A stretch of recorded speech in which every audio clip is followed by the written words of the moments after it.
What's up, guys? I'm Jacob Small. And I'm still just 4'11", but Jacob's blonde now. And this is the Small Report. Our first segment today is a continuance of our coverage of Biden's spending bills. The $1 trillion infrastructure bill actually went to a vote and passed the House with the margin of 228 to 206. The next step is Joe Biden's desk to be signed into law. The sheer scale of this bill is incredible. $1 trillion is larger than the entire GDP of many countries. As a reminder, this bill contains funding for large upgrades to America's roads, railways, and other transportation infrastructure. It also has included funding for expansions to broadband internet. The last week has brought lots of interesting news regarding Michigan's political future.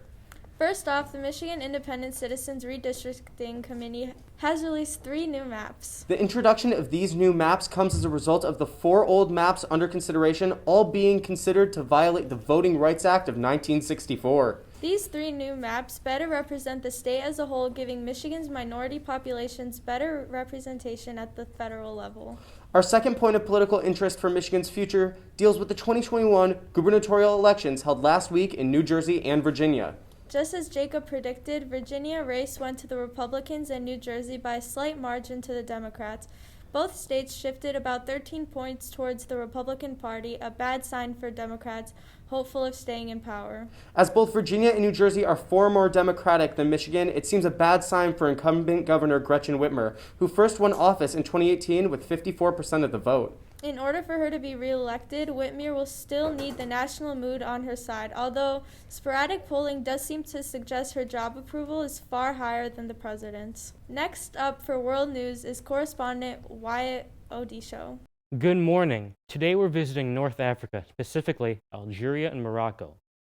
Both of them have hated one another for a long time now, and recently things have been getting intense.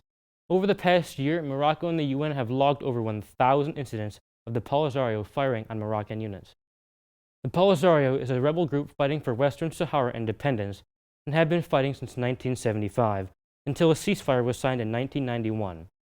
Recently, after Moroccan units broke up a blockade of a highway into Mauritania, the Polisario declared the ceasefire null and void. Just a few weeks ago, 3 Algerians were assassinated in the Polisario territory, and the Algerian government is putting the blame on Morocco. Things continue to keep getting worse in North Africa, but we have to hope that this will not escalate into full-on war. Thank you. We just love to hear that. Thank you for tuning in to the Small Report. See you next time, and make sure to connect with us on social media at WV_Small Report.